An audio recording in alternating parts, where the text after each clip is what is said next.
আজকে স্বরূপনগর পত্রিকার অনলাইনে আমাদের সাথে থাকার জন্য আপনাদেরকে সাধুবাদ জানাই। আমি সৈয়দ রেজওয়ানুল হাবিব। আপনারা দেখছেন আজকের বিশেষ নেতৃত্ব যারা আছেন তাদেরকে একটু করতালির মাধ্যমে তাদেরকে একটু উৎসাহিত করুন। আমি অডিয়েন্সের সমস্ত কর্মীদেরকে বলবো একটু করতালির মাধ্যমে বিধানসভা ভবনের একটু করতালি দিয়ে আমার বিধানসভা নেতৃত্ব যারা আছে তাদেরকে একটু অভিনন্দিত করুন।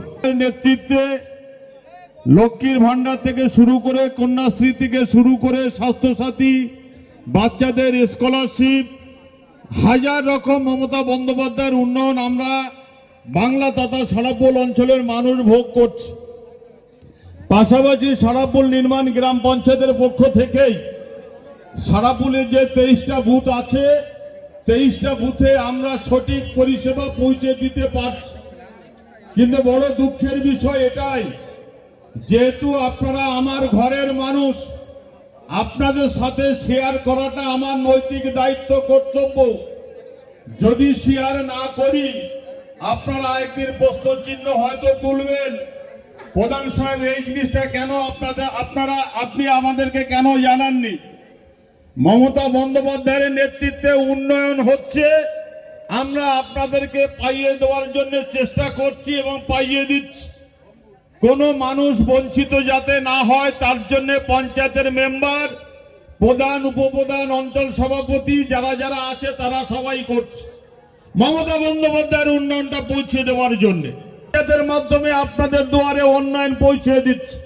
কিন্তু বড় আফসোসের বিষয় এটাই, আমার যে বোন বা আমার যে বৌদি গর্ভযন্ত্রণায় যখন বাড়িতে ছটপট করে, সরকারি অ্যাম্বুলেন্সে বিনা পয়সায় সেই সরকারি অ্যাম্বুলেন্সে যখন সারাপোল হাসপাতালে আমার সেই ছোট্ট বোন কিংবা বৌদিকে নিয়ে যায়, ডাকবাংলো হাসপাতাল রাখে না, তাকে রেফার করে দেয়। এটা লজ্জা আমাদের কাছে, এটা আমাদের কাছে লজ্জা। পাশাপাশি চলে যান বনগা হাসপাতালের পরিষেবা, চলে যান বাদুড়িয়া হাসপাতালের পরিষেবা, সেখানেও তো যোগ্য নেতা আছে, তার নেতৃত্বে হসপিটালের আমূল পরিবর্তন হয়েছে। স্বরূপনগরের বুকে ডাকবাংলোর হাসপাতাল, চারঘাটার হাসপাতাল এবং বড় বাঁকড়ার হাসপাতাল কেন উন্নয়ন হয়নি, এটা আমাদের কাছে লজ্জা। যাকে দায়িত্ব দিয়েছিলাম উন্নয়ন করার, সে ভারে মা ভবানী, না পারে চিতিয়ে শুতে, না পারে সিধা হয়ে ছুতে, সে আবার বলে আমি 3 বারের নাকি ডেজিগনেশন হোল্ডার। আবার কখনো বলতে শোনা যায় নারায়ণ গোস্বামী কে, সে তো বহিরাগত। কিছুক্ষণ আগে সগুনা অঞ্চলে একটা মিটিং ছিল সাগদার বুকে, সেখানে আমি বলছিলাম তিলে তিলে তাল করলো যে নারায়ণ গোস্বামী, যে স্বরূপনগরের লক্ষ লক্ষ মানুষের দিশা দেখিয়েছে যে নারায়ণ গোস্বামী, যে নারায়ণ গোস্বামী কি তোমাকে চোখ ফুটিয়েছে, তুমি নাকি এখনো বলছো নারায়ণ গোস্বামী কে, সে তো বহিরাগত। কত বড় নির্লজ্জ বেহা না হলে এই ধরনের কথা ব্যবহার করতে পারে। আপনাদের মানবিকতা দুয়ারে আমার এটাই আবেদন, নির্বাচন আসলেই দেখবেন বিজেপি নামক দল, CPM, Congress, RSP, forward block এবং আইএসএফ, তারা এসে কটু নাড়া দিতে দিতে দিতে আপনাদের দুয়ারে যে বলে ভোটটা এবারে পদ্ম ফুলে দেবেন, আর পাচ্ছে। আর কিছুদিন পরে মমতা বন্দ্যোপাধ্যায় আবার ঘরের টাকা দেবেন। হয়তো সেই মা বোন হঠাৎ করে প্রশ্ন করলো বিজেপির কাছে, দাদা একটা কথা বলবো, আপনারা তো কেন্দ্র সরকারে আছেন, প্রধানমন্ত্রী নরেন্দ্র মোদী, কই তার পক্ষ থেকে তো আপনারা 10টা টাকা আমাকে সাহায্য করেন না?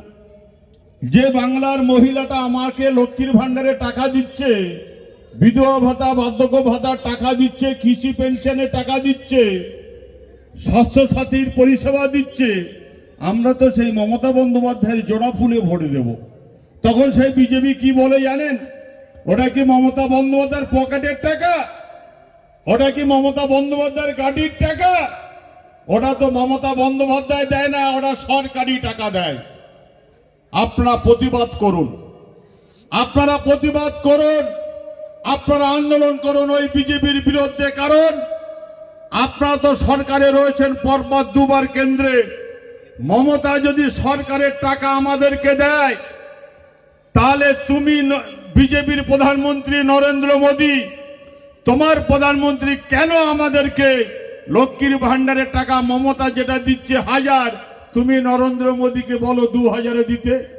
তবে আমি দায়িত্ব নিয়ে বলছি, আমি সহ আমার গোটা এরিয়া সবাই পদ্মফুলে ভোট দেবে, এ নিয়ে কোনো সন্দেহ নেই।